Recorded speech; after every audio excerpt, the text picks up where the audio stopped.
Have you ever wondered, how can I spark students' interest and motivate them to learn? Or what can I do to ensure that my students remember what they're learning today, tomorrow, or even years into the future?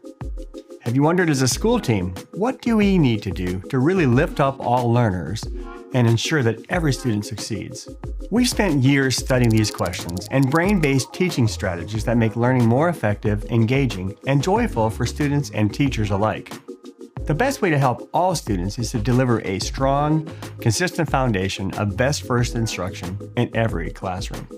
Best first instruction, also known as Tier 1 Universal Instruction, relies on the effective use of two things during lesson planning and classroom delivery. The first is the science of learning, which is understanding how students' brains naturally absorb information and convert it into long-term memory. The second is the science of teaching, which is an understanding of research-proven instructional strategies that support, accelerate, and deepen student learning. By combining these two bodies of knowledge, we've created a 6-phase model of effective teaching and learning.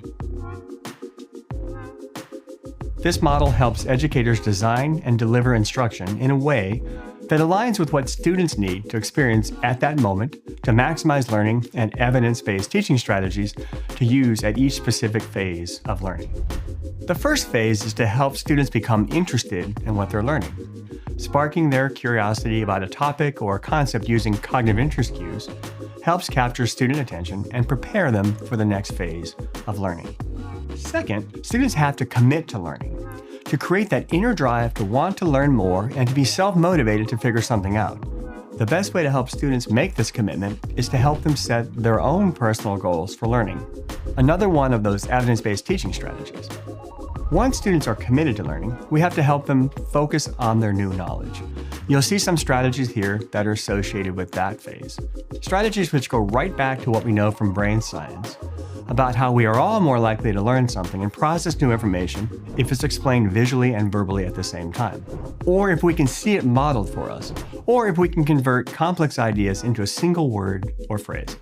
Then, in order to assimilate new learning, students need to consolidate it in their minds. They need to make sense of it. They need to categorize and cluster what they're learning, connecting new information with prior knowledge. This active mental work is tiring, and after about 5 to 15 minutes, our students' brains tend to time out. So it's important to give them opportunities to pause and process their learning, often in groups with one another. Once students have made sense of their learning, they need to begin to move it into long-term memory.